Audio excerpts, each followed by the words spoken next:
Matthew Shell is a well-established artist with over 19,000 monthly listeners on Spotify. If you're my age, you probably know him best from the song It's a Jungle Out There from the Rio 2 soundtrack. He engineered the song for Philip Lawrence, another name that might be familiar since he's a 7-time Grammy winner. Matthew has also worked with many other award-winning artists, such as another familiar name, Selena Gomez. He helped engineer a remix to her song, Come and Get It. I find it interesting how I've been exposed to many wonderful tracks he's engineered, but never knew he was part of the brains behind it. Outside of music engineering, he also created his own original songs with various featured artists. Some of his recent work is the album Elemental, which dropped this summer. And today in studio, I have Matthew Shell. Congratulations on your album completion. I know it's not your first album that you completed, but for me, it's one of the first albums that I listened to by you, like completely in full. Thank you. I'm glad you like Elemental. I really enjoy making it. And my collaborator, Rune Shenoy, great person to work with. So I'm honored that's the first thing you heard and that you liked it. Okay, so let's just kick off right into the questions. Elemental is an official entry of the MTS Music and Narcod Records for the 65th Grammy Awards. How did this album come about? So Arun and I have been working for many years on different instrumentals and vocal productions too. We had done one single many years ago titled Genesis. So from there, Arun wanted to revisit it now that it's almost 10 years later and do an album together. And so that's how this came about. I have to ask because the song Elemental is in the name of the album Elemental. So what made you choose that name? Like, is that your favorite song on the album, or like that's just the one you felt the most connected to when you were creating it? Oh, thank you. Well, the honest truth of why we titled the album Elemental, the two reasons. Elemental just means related to or embodying the powers of nature. It's so important these days. There's so much going on as far as the earth being polluted, and part of the message of the album is, take care of Mother Nature and the earth, and there's subtle themes of that throughout the album because it's important to me, So that's one big thing. But then secondly, when we were designing the cover art for every single, because we released it one single at a time so that the album could build buzz before the full 10 songs were released. Ooh. The cover art for Elemental just came out so good that I was like, Arun, it fits our meaning, and also the art is just so good. Why don't we have that be the cover art for the full album? And he said, yeah, that's a good idea. So sometimes things like just having really great cover art could be why we chose that over, let's say, Answers. Originally, we are going to title the album Nightfall because that's also a nature reference. I was about to say Nightfall is my favorite song on that whole entire album. Oh, thank you. Yeah, and that's Arun's favorite too, Nightfall. So he was like, let's name it Nightfall because that's my favorite song, Arun said. I was like, yeah, but I think Elemental can evoke more thoughts and maybe make people step back and question why is it like you asked me just now. It made it a little more interesting. So in the end, that's how that all happened. That's amazing, just the creative process behind it. But yeah, I wouldn't change the name, even though Nightfall is my favorite song. I feel like Elemental really just brings it all together now, hearing the backstory behind it. But now I have to ask, what is your favorite song on the album and why? I think Visions of the Future is my favorite, just because when you hear it in Dolby Atmos, it's a version of surround sound with 7 speakers, 4 speakers in the ceiling, and then either 1 or 2 subwoofers. It's like such an immersive way to listen to music. We mixed the whole album in Dolby Atmos as well as the stereo version, which most people are hearing. But if you go on Apple Music or Tidal, you can actually hear the Dolby Atmos version if you have Apple AirPods or if you have a Dolby Atmos setup. And that's the one song that just went to another level with the Atmos mixing style, because there's so many layers in that song that we're able to have near the end of the song, have them swirl around the room, do a lot of like cool mixing tricks. Roger, the mixing engineer for the Dolby Atmos version, just went above and beyond with that song. So it really, when I was on the fence at first about should we even should we even mix in Dolby Atmos, but then once we got started doing it and I heard that song and how it sounded in the immersive full surround sound Dolby Atmos experience, I said, oh my goodness, yeah, let's do the whole album like this. Yeah, this is amazing. So definitely Visions of the Future is my favorite piece. Also, it's cool because there's a lot of variety on that track. There's flute soloing, saxophone soloing. There are background vocals from Eric Fredrickson. There's just a lot of cool things going on.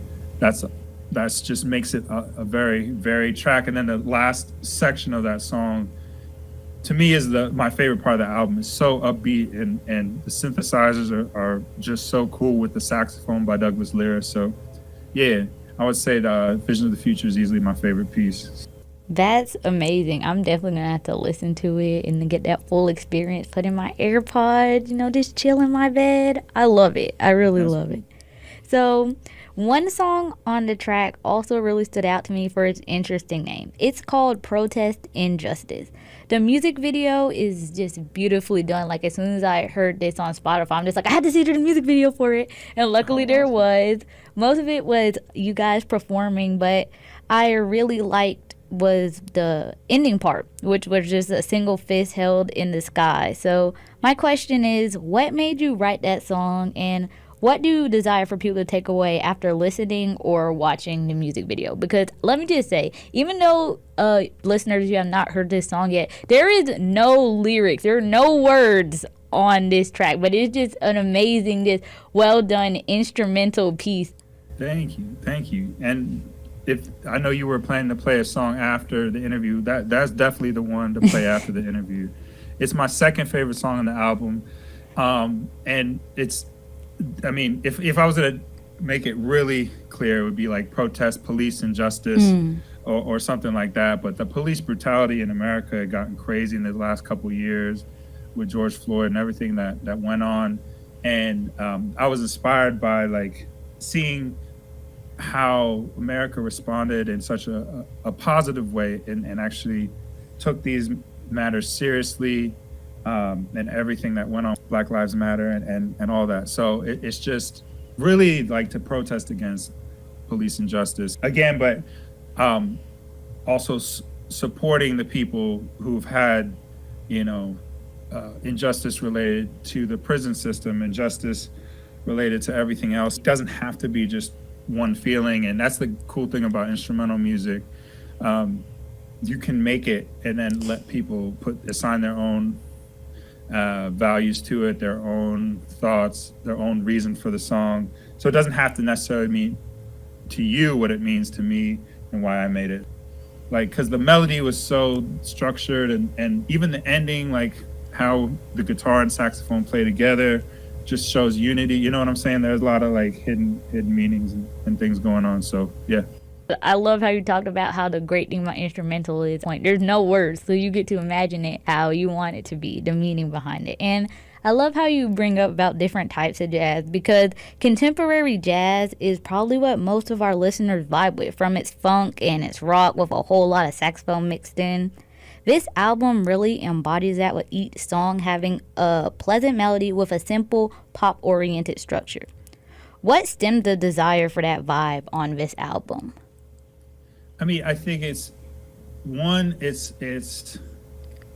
staying true to real jazz. Like, so the two biggest tenets I would say represent jazz music is, one, being true to yourself and making a sound that's unique to you. And two, not just having one lead instrument the whole time, having call and response. So a lot of the songs, it's not just saxophone, but it'll have sax and piano, or sax and flute, or sax and guitar, and the call and response back and forth. That's really important to jazz. So, but then I mix it with, in jazz they call it either the hook or the head, having hooks that are very structured and the melodies well thought out, make it stick in your head better and make it honestly feel a little more modern. Of course, great jazz music in the past.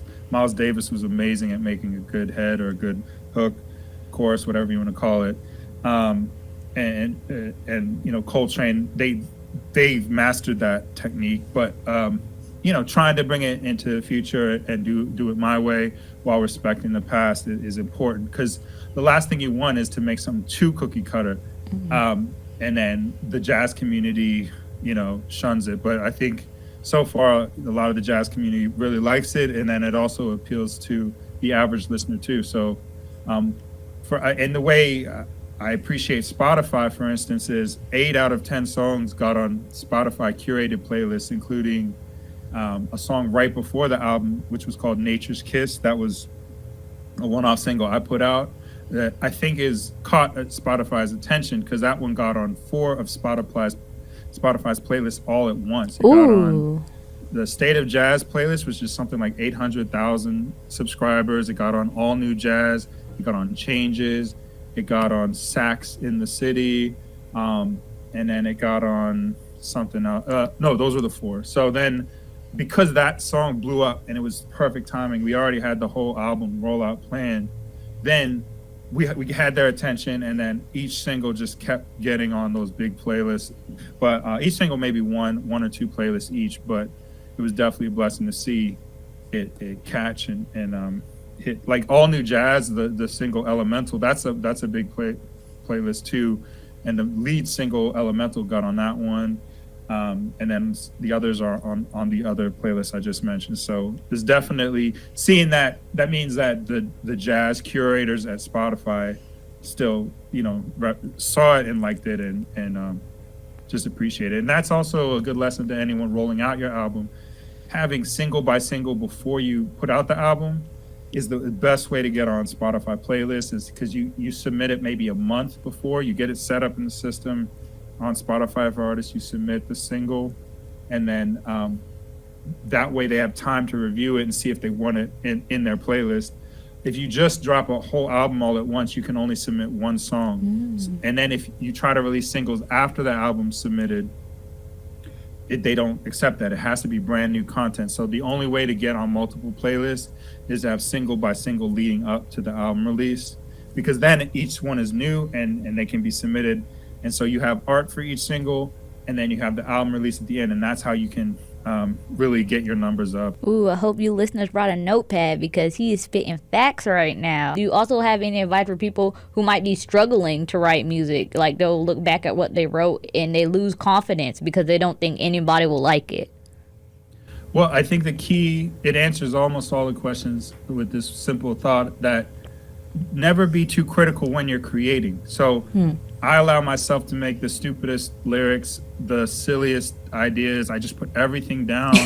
I could be walking and then, record with a voice note some lyrics. One of my best songs that has vocals, called My Baby, I wrote for my wife, and I was walking to work and I just came up with the lyrics, and all at once. I was just listening to the instrumental I had made. As I was walking, the lyrics came to me, so I was like, I need to record this, not just write it down, but record it real quick. So just like you said, it can come, but I'm never critical. No matter what the idea is, I try to record it and keep it moving, and then come back later. And if it's cringy, I don't judge myself, because that's the biggest thing. I think people have paralysis through analysis. I know so many talented musicians, I won't say their name, that I've worked with or just have been good friends with, who I would say are better than me, but never release anything because they just overanalyze their work. They're too hard on themselves, and then they get to points in life where life takes over and they don't have time to release the music or finish the stuff the way they want. And they're geniuses, but they just never get it out. So part of being a music professional is knowing how to finish, knowing how to release, knowing how to get the cover art, the music videos, everything done, so things can reach their fullest potential and not just get stuck on the editing room floor, You hear that, guys? Give it your all, no matter what. Somebody might like it and appreciate it, even if you don't like it yourself. Yeah, definitely encourage anyone who wants to do jazz to let their emotion, whatever happened to them that day, inform how they perform it. Thank you so much. And our listeners, if they want to, hear more from you or figure out what your next move is going to be, where can they follow you on social media? Oh, definitely just go to mtsmusic.net. So like Matthew T. Shell Music, mtsmusic.net, and all my socials are there. Thank you for taking the time. Really appreciate it. It sounds like you're going to play Protest and Justice after this. So I Oh, for appreciate you. sure. For sure.